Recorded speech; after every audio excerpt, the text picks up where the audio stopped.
Welcome, everybody, to the You Are Worthy Network. I am your host, Steve Wormer. Excited to be with you this Thursday, almost evening.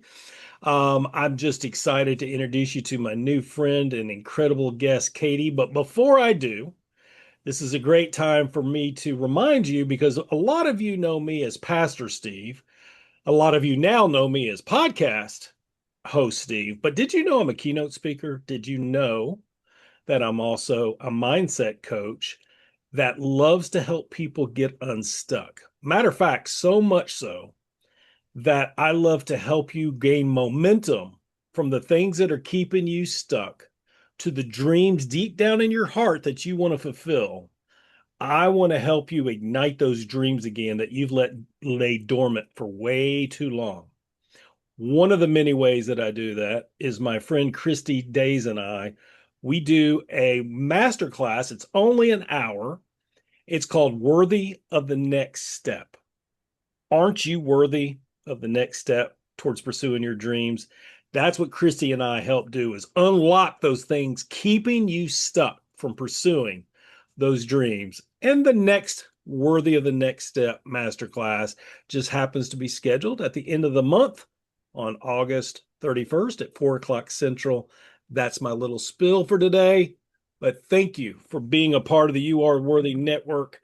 I'm going to tell you a little bit about Katie if my phone will cooperate, which it's now deciding it might not want to. Here it goes.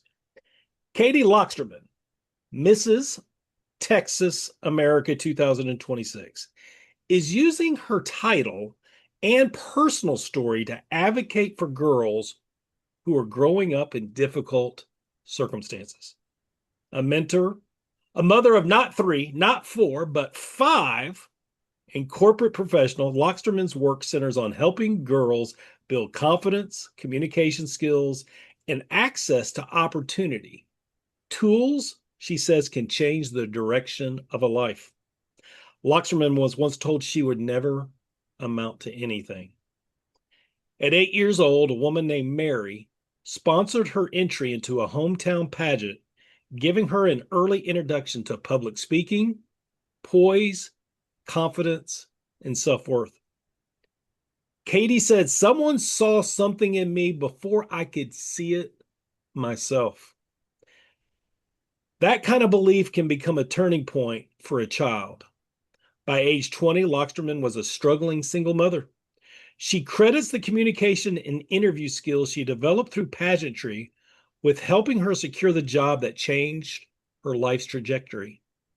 Today, she serves as Big Sis with Big Brothers and Big Sisters of America and is developing the Mary McDaniel Pageant Scholarship Foundation, an initiative extended to expand access to mentorship, pageantry, confidence building experiences, and practical life skills for girls who might otherwise be excluded from those opportunities. Her speaking topics include breaking cycles of poverty, the lasting impact of mentorship, the practical value of pageantry skills, confidence building, and overcoming the stories people have been told about themselves. Katie said, "Pageantry gave me more than a stage. It gave me language for who I was becoming. I want girls to understand that their past may explain parts of their story, but it does not get to determine their future." Wow. Wow. Katie, welcome to the Your Worthy Network. Thank you. I'm so happy to be here. I there's so many directions I can go. But before I go too deep, too quick, let's just start with probably the obvious at this point. Tell us where you call home. I live in Mont Belvieu, Texas. It's a small town right outside of Houston, and I was born and raised in the neighboring towns. We were like rivals in Anahuac, Texas. I lived in Anahuac. I got out of the small town. I had to. And then whenever I had babies, we brought them back. I couldn't get away from being part of a hometown. Ah, okay, okay. How far outside of Houston is that? It's about 30 minutes. Okay. I've only been to Houston once, and that was in the whatever the name of that airport is for Southwest. And I'm getting ready to be in that airport again in 2 weeks. That's the only time I've ever been to Houston. But very huge, busy city, I hear. Yes. So tell us about the family. Tell us about your husband and the five kids. Yeah, we have a big family, full chaotic household, as you can imagine. My husband, James, he works in oil and gas. He's 6'3", and he's the kind of guy that like you hear him before you see him because he's got that big boisterous laugh. Like he is the life of the party everywhere we go. He makes friends everywhere, and I just adore him. Before I was married to James, I was married before and I had three girls. And they are now teenagers, but whenever James and I got married, they were 7, 5, and 2. So they've been raised with him. And I told him he didn't have kids. I was like, I'll give you one. And of course, we had a boy. So then we were like, okay, well, the boy needs a friend now. So we had another boy. We got lucky. We had another boy. So we have three girls and two boys, and they are the light of our worlds. The oldest now is 17, and the youngest is 4. Woo! Busy from the time you wake up, if you get to go to sleep, to the time you hit the pillow, right? Very busy, but I wouldn't have it any other way. Yeah, no, that's awesome. And so, what do the seven of you like to do for fun? We like to eat. That was the one thing we all have in common. You know, it's so hard whenever you have older kids and younger kids to find something that everyone likes to do together. My husband is an amazing chef and he's also like a foodie. So if we're not going out to restaurants and judging the food, we're at home and James is cooking. And so we're all sitting around the island. We've got 7 bar stools around our island and it's loud and we have music playing. The littles are usually playing like dodgeball in the living room and the big girls are, dancing around the kitchen and we just like to be together in that way. It's always surrounding food. I love it. I love it. So, what would be the consensus top dish that James fixes? He makes Indian food like Mm, incredibly. Butter chicken is everyone's favorite. wow. Yeah, Is it he's really spicy? no, he makes it not spicy for the kids, but he can. He Okay. can make any food, anything that I can dream of, he can make it. Remarkable. Yeah. So that's a good segue into our this or that portion of our interview. And I think you've already tipped your hand at a couple of these, but we'll see. So here's how this is going to play. I'm going to ask you a series of questions. Don't overthink them. First response that comes to mind, give us what your preference is, and I'll let you say both to one answer. So maybe Okay. not use it too early. Here we go. Okay. Small town or big city? Small town. That was a given. Read the book or watch the movie? Read the book. Books or podcast? Audiobooks. Yep, that's good. Early bird or night owl? Early bird. Camping or hotel? Clamping. No. You can say both if you're stuck. Oh, I like camping. I like camping, but I like to pretend like we're like in the olden days. I'm a history nerd, so I'm like, this is how we live. Yeah, We're, we traveled here on horseback, and now we're sleeping through the that's good. I like it. I like it. Uh, Ocean or mountains? ocean. Camping, not camping, coffee or tea? Coffee. Yep. Dogs or cats? Both. Okay. That's my one. We have one of each. Yep, yep. Drive or fly? Drive.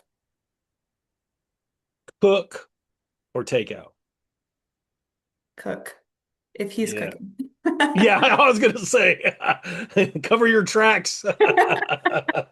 Chocolate or vanilla? Chocolate. Ice cream or pie? Mm, ice cream. Ooh, what flavor? Ice cream. Cookie two-step. Bluebell cookie two-step. It Oh, has 2 different kinds of cookies mixed in. So good. I did not need to learn that today. It's not good. You know what? I didn't. Ignore me. Last question. Rock music or country music? Country music. I told you I'm from a small town in I Texas. I knew like three of these before we even got started. I was pretty confident. Okay, so let's dive in.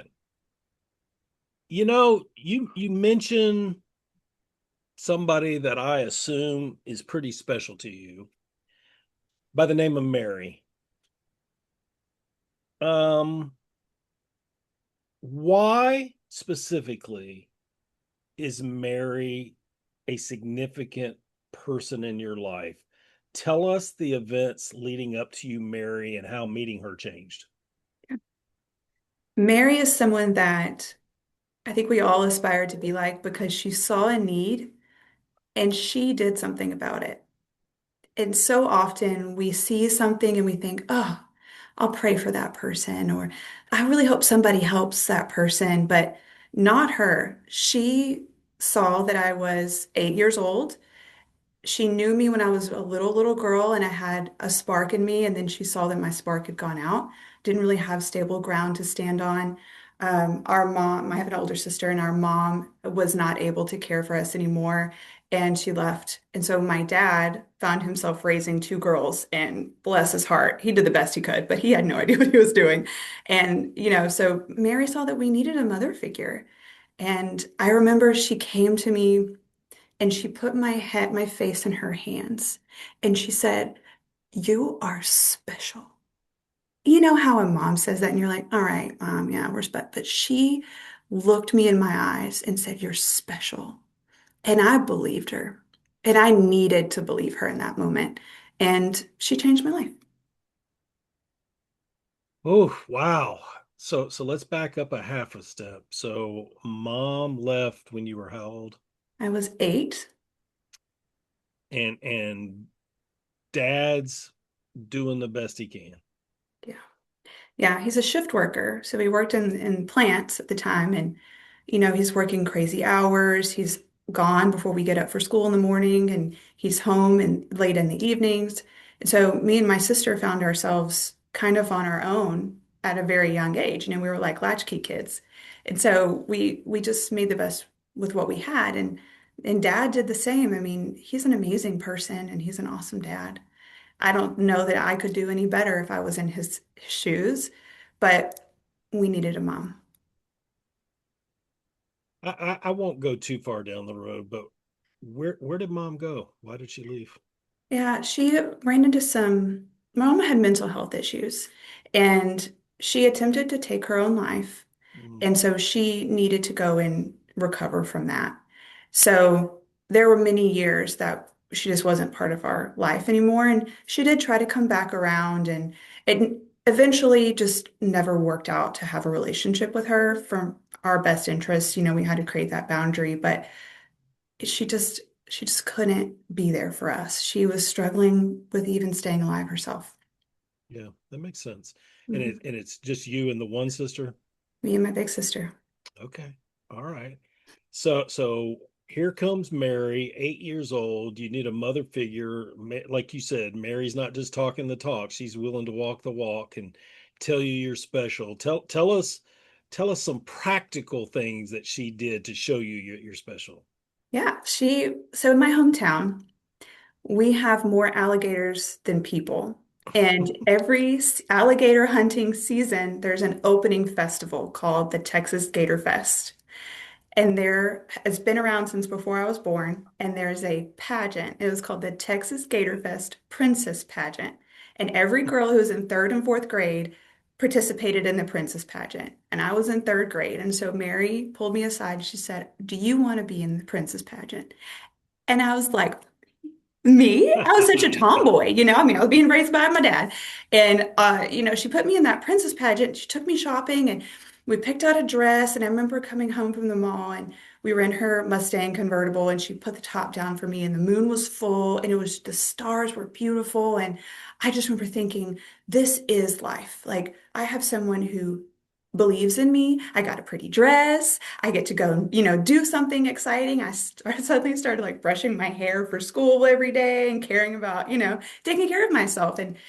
And I just sure didn't win that pageant. I didn't even hear my name called at all the whole time I was on that stage. In fact, there were three of us that wore the same dress that that year too. But it sparked something in me, And I don't know if Mary knew that. I'm sure she was called by the Lord.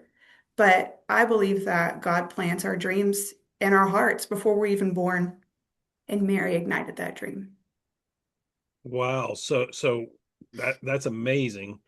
Was Mary a significant role model to you even through high school? No, unfortunately, she wasn't able to be. Mary passed away from cancer, and so she was going through her own health battles. But that just really goes to show you that it doesn't take a lifelong commitment to change a life. You don't have to say, I'm going to give my life away to every single child that you touch. You can be there for them in the season that you're able to be, and then move on into other parts of your life that you need to be present for. And that was enough. So she was always a close family friend, as long as she was alive. And I am so grateful for her. And I'm actually still very close to her daughter today. Wow. So how old were you when she passed? I was in high school. So she had an impact on you, what, 7, 8 years? Yes. It's clear, even sitting here today, however many years later, that to your point, she left a huge mark, and you want to honor her, and we'll get into that here in a little while. But it's just clear, you even talking about her, how much admiration, how much respect, how much love you have for her. Mhm. It's remarkable. Quite frankly, it's just astounding. So what did you do after high school? Well, I didn't do much good doing that. I I relate to that. Yeah, I mean, I did the typical teenager thing. My mom continued to not be part of the picture, and so I had to go to work. And I worked 3 jobs my senior year. I moved myself into my college dorm. I was determined, I was a teenager, right? So I was like, I'm going to change my life and I'm going to be better for me because I deserve more than what I had. And so I moved myself into my dorm and I was so stubborn. I wouldn't even ask for help. My dad, bless his heart, he didn't know what to do for me, but he, I, I needed like quarters for the laundry machine. I needed toilet paper. I needed detergent. I didn't know any of this. I had no money to my name. I moved myself in and I was washing my laundry in the sink in my dorm room because I was so stubborn. That just goes to show you, right, how teenagers are. I couldn't find a job in the college town where I lived, even though I thought for sure I would. No big deal. I was a waitress, I had experience, but you know how it is in college towns. There's 100,000 students. Everybody has experience as servers. So I had to drive home every weekend to work and then Mm. drive back. But I was stubborn and I wasn't making enough time for school. And I ended up failing and I lost my FAFSA. I lost my government assistance. And so within 2 years, I had to go back home. And that's when I found myself, struggling. I ended up pregnant. I was a single mom and I ended up on welfare. And that's what happens, statistically speaking. People who are, especially women who are below the poverty line growing up, are 400 times more likely to carry that into their adult life. And even though I was so stubborn and thought that's not going to be me, it was me. And that's how it happened. Wow. What would you say is hmm, how do I word this? Like, are you angry at this age of 20? I ask that because, well, speaking for me, um, broken home, dad abandoned me, not in the typical way, but left my mom and I. Was still involved from a visitation standpoint, was inconsistent with the visitations. Mom went on and remarried a good guy, but I didn't know for a number of years. I'm talking like, obviously I knew I was angry and emotional and volatile and all that stuff, but I didn't realize till I was much older. I'm talking like 10 years ago that the source of it was from the broken home. And maybe that wasn't your experience. I just want to kind of get into the mindset of 20-year-old. I mean, you're dealing with a lot, right? You're by yourself, you're trying to figure this out. You're wanting to be independent, but your mom's not involved. Your dad's doing the best he can. What are you feeling? I didn't have anger, and I only have the Lord to thank for that and for my family. I mean, My dad is such a practical man. And so even when I was 8, 9, 10 years old, he would sit us down at the dinner table whenever he would come home and he would just tell us the truth and in the most practical way. And so we had an ability to have a level head at a young age because my dad would level with us instead of just ignore the situation or leave us in the dark. And I think it's because of him, I was able to process that what happened and forgive my mom and still continue to find happiness because I had closure at a young age. Yeah, I mean that's awesome that you had that calming influence from him, that practical influence from him. I think the big difference, not that it's in comparison at all, but since I used a little bit of my example, I did not have the Lord until much later in life. That's a whole nother story, but I'm so glad that you had faith as a foundation, even that very difficult time. So what happens after 20? You're working. It sounds like you've never had a problem with work ethic, probably because you've had to. But what happens next? I'm assuming in here somewhere. Tell me if I'm wrong. You get married young. Yes, how'd you know? I did. So I was working a lot and I fell in love and I ended up having a baby and I was raising my baby by myself and the dad was in and out of the picture, but we had another baby a year and a half later, and then we decided, let's get married. And, we wanted to honor God, but at that age, you really don't understand what it means to commit to someone for your entire life. And I think that was mutual. But we got married, and then we had another baby. So we went down that path, and our babies were the only thing that kept us together, and they kept me so motivated. So when I was 20 and 22, when I had my first and second babies, we were in poverty, welfare, WIC, Medicare, or is it Medicaid? I can't remember now. We were struggling and I thought, I've got to do something. I've got to do something besides bartend and wait tables and work three jobs. And so I thought I can sell. Like I'm pretty personable. I thought I would go sell cars. And my Hmm. ex said, "Why don't you sell houses? You like houses." And I was like, "Okay, I'll sell houses." So I went back to school for real estate. And, that ended up not being necessary. I went to an interview with a home builder. I was 22 years old, and it was a group interview where you walk in and there's 14 other people at the table, and they're all experienced real estate agents or have been in the business. And here I am in my little, dress from Walmart. But I looked the interviewer in the eye. I smiled whenever I spoke. I knew what I was talking about. I read books. And whenever I shook his hand, I had a firm grip. And I later was told that's the reason why I got that job, and nobody else at the table was hired. And that was 17 years ago.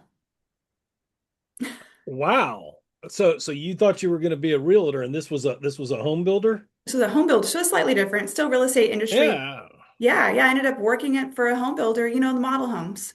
Hmm. And I was like a assistant at first and I worked my way up to full salesperson and I was good. I was good. I was selling homes and I got so lucky because you get 3 months where you get like a salary and then after that you're cut off and you're full commission. So the pressure was on, but I work pretty well under pressure. I've been there Yeah. and I was selling homes like crazy and making more money than I ever thought possible.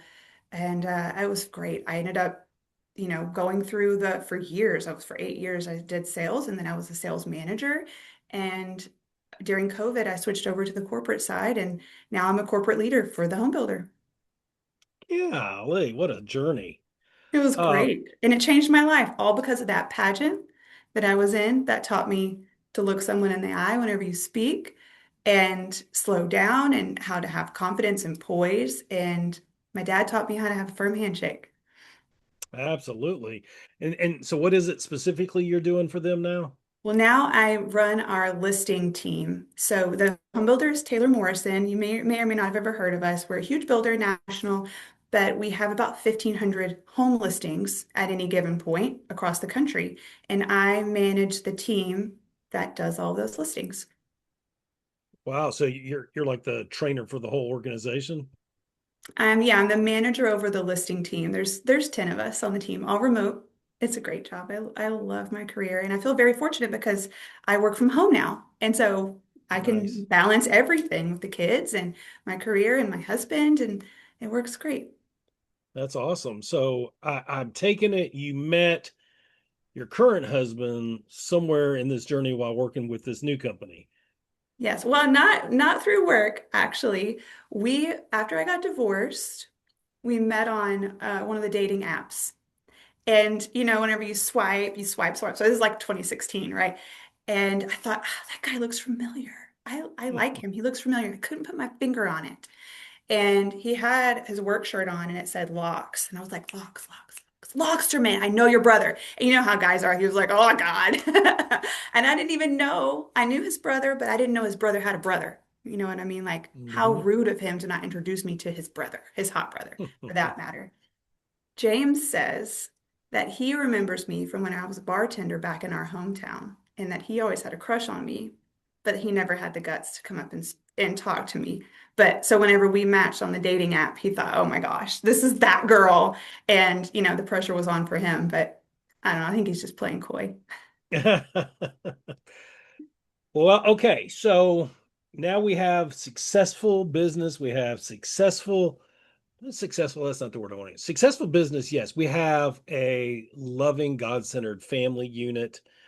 Um, did pageantry ever leave you, or is it a re-entry at some point?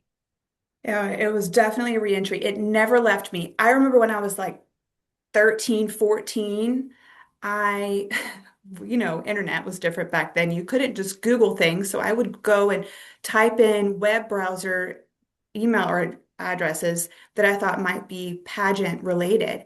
And I would order catalogs of pageant crowns and pageant trophies, and they would come to my house, and I would circle the ones that I would pick if I could pick a pageant crown. I was just always obsessed. It was just something that was in me.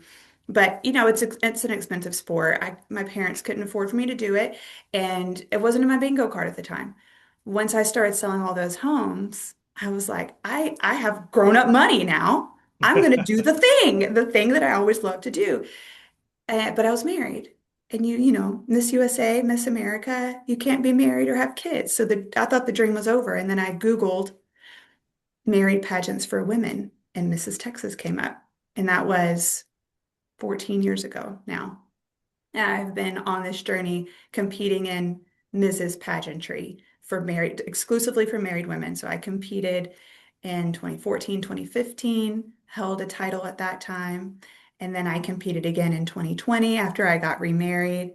And then 2023, 2025, and then boom, here I am. Finally got it.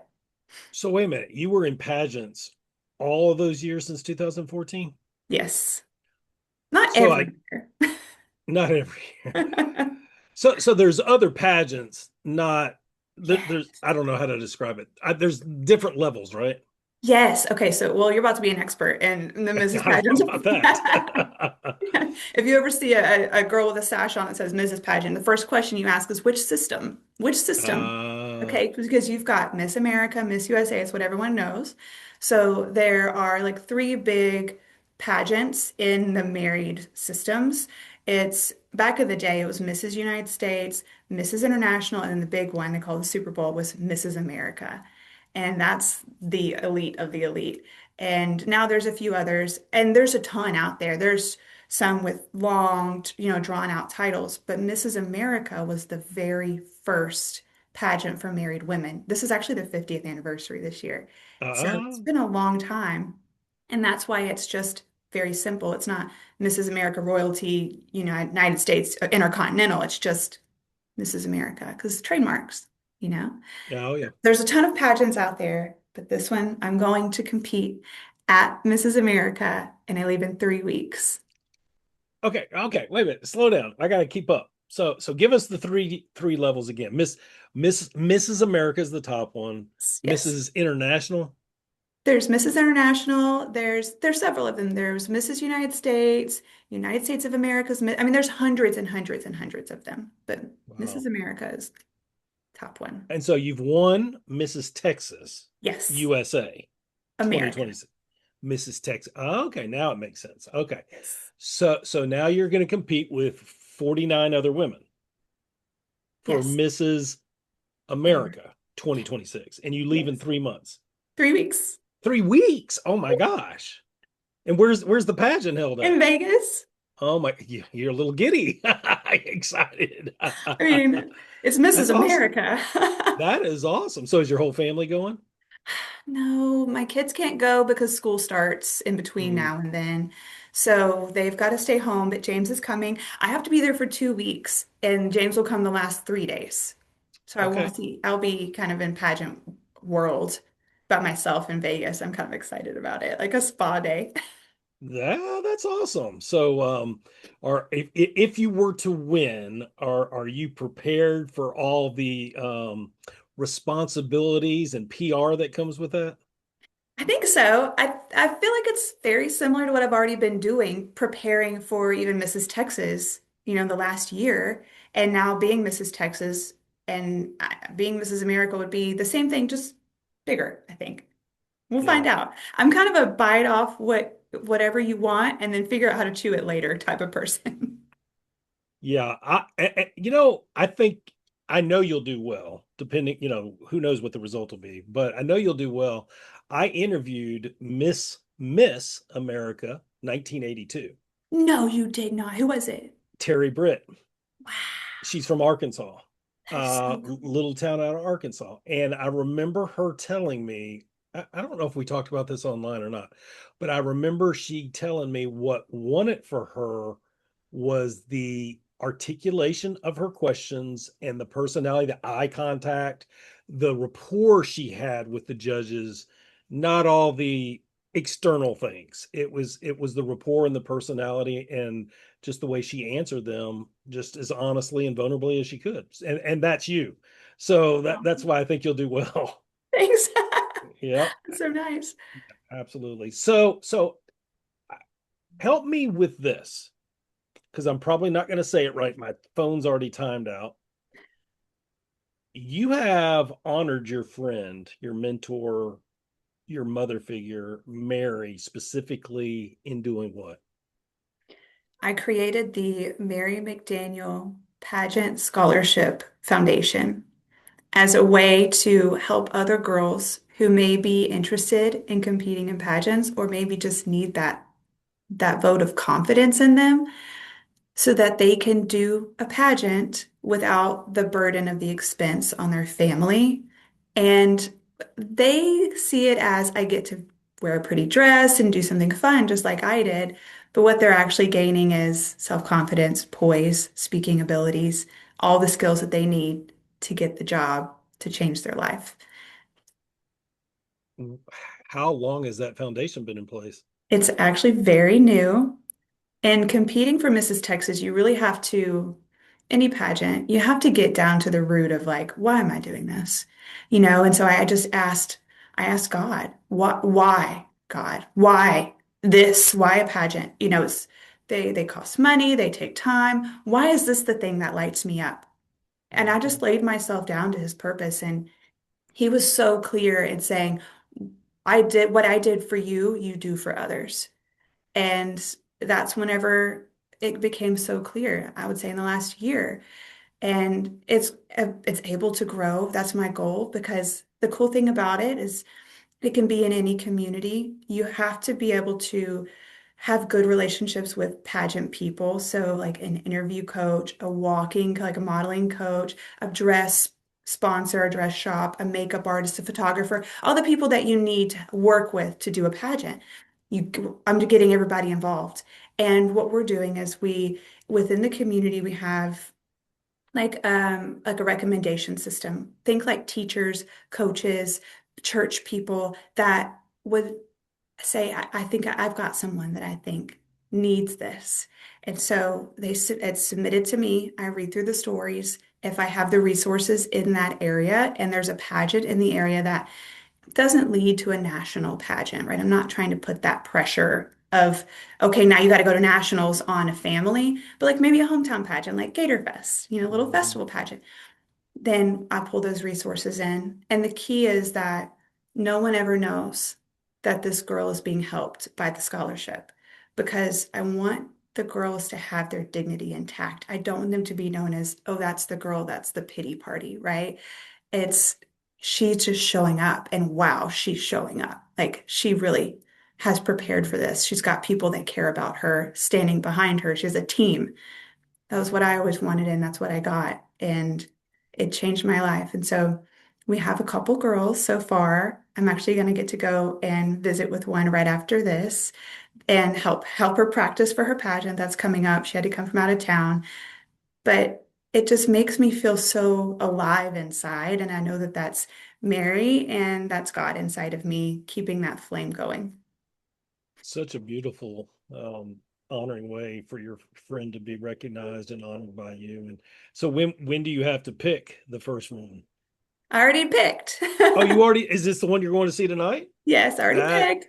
But that's the thing about this pageant scholarship is that it's not for show, right? So I don't ever share the girl. I don't ever post her or post pictures because, well, I mean, we don't give in that way in the Bible. We're not supposed to only do good deeds to be seen in that Mhm. way. So yeah, she knows who she is. Yeah, I love that. I love that. I think girls that young don't need that kind of exposure anyway. Not They're in dealing that with way. they're It's embarrassing. hmm hmm um well, it sounds like you're in your sweet spot. It sounds like life is full, and Jesus promised that, right?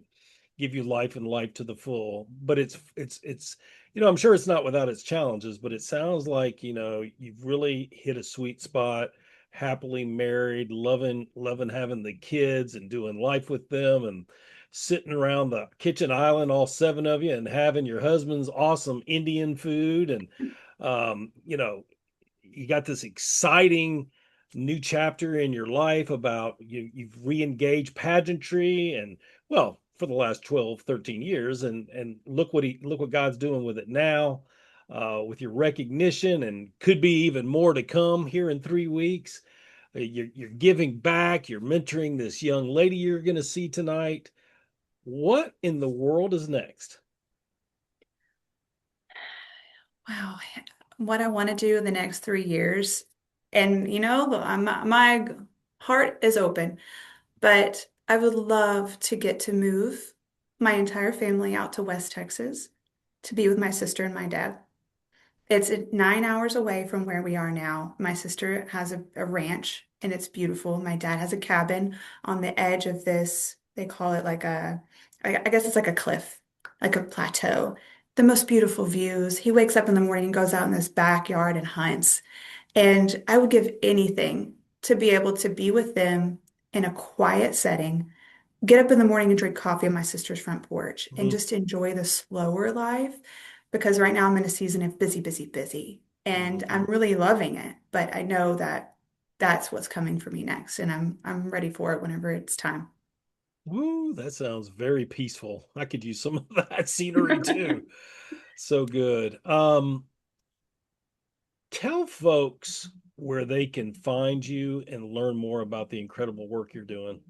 Thanks. So I have a website, katieloxterman.com. I'm also all over social media. Instagram is Mrs. Lox. My whole life is there, and I would love for people to come and join. Anyone that's interested in pageantry or having a career, work from home career, and how you balance life, lots of kids, or just a love for any kind of a dream that you can chase after. Those are my people, and so I hope those people can find me. Yeah, we'll include all your links also in the show notes when we're done here in a little while. I've got a question that might throw you off a tad, but I'd be remiss not to ask. So happily married Katie, proud mother of five from 17 to 4, Mrs. Texas America 2026. Who knows in 3 weeks? What would August the 6th, 2026, Katie say to that little 8-year-old girl? Mary is right. You are special, and you have to believe that. Because whenever there are moments that you find yourself surrounded by adults that don't feel safe, or a home that feels off because maybe not everyone there is sober, you don't feel right because you don't belong there. And you are special, and you need to find your way to where you do feel safe. And your dad and your sister are your home. And as long as you're close to them, that's what matters. So don't trust all the people that pull you away. They don't know what they're talking about. Mary knew what she was talking about. Mm, gold, gold. And so, um, I wish I would have been able to meet Mary. She sounds like a special lady for sure. Yes. That's a great transition into there's a lot of people struggling these days. There's a lot of mental illness, there's a lot of depression, there's a lot of functioning depression. And then life is just life. Life is tough. There's people going through difficult seasons, and we all go through them. What words of encouragement would you give the person that feels stuck, that feels hopeless, that got out of bed today, they made their coffee, they made it to work because they've got bills to pay, but really they just don't know where their next hope's going to come from? What would you say to them? We could so easily give beautiful words of encouragement and tell everybody that things are going to be okay, and that's true. But what I would really say after I listen and understand where someone's coming from is make a list. Make a list and write it down with your hands because hand-body connection. Whatever it is that you need to do, whether you're struggling financially with your mental health or with just getting everything done, write it down, make a list, follow the plan. And as long as you stick to your plan, you will be able to get out of whatever it is. Because if you do something, one thing every day for 100 days, you will be 100% better at that one thing. I love that. I think it's isn't it James Clear in Atomic Habits says if you grow by 1% for the Yeah, rest of the year, you've almost grown 400%, right? exactly. 365%. So yeah, I love that. Very, very good. Katie, I'm encouraged by you. I'm encouraged by your journey. I'm honored that you've decided to share it with us today. I appreciate the vulnerability. I appreciate the wisdom. I appreciate the zeal for life that you have. I love your resilience and your grit and what you've overcome. I love how you're pouring into the next generation. Uh, yeah, that generation. I just love what you're doing. I love your heart. Thank you for sharing it with us today. Thank you for being our special guest. Thank you. Guys, as I wrap this out, Katie could have easily, so to speak, cried in her spilt milk and probably did a time or two in private. We all go through those times. But you know what I love about Katie's story is even though she went through a prolonged difficult season, wilderness season, we'll call it, her story wasn't over yet. And Katie may not even know this. Many of you may not even know this. But on our Facebook banner says in the left-hand bottom corner, your story's not over yet. See, God wasn't done with Katie's story. Not by a long shot. He was just getting started, wasn't he? He's not done with yours yet either. And if you're going through a difficult time, we never, ever want to minimize that. We never want to take that lightly. We want to encourage you that even though it's tough, there is a better season coming. If you hang on, if you have the right people around you, if you have an action plan, if you have a list and you follow it and you grow a little each day, you will. You'll go on to the next chapter, and some of the best chapters of your life are still to come. Think about that. Be encouraged by that. Live for that. that some of the best days are still to come. We appreciate each one of you. We appreciate Katie and her journey and sharing it with us today. Until next time, God bless.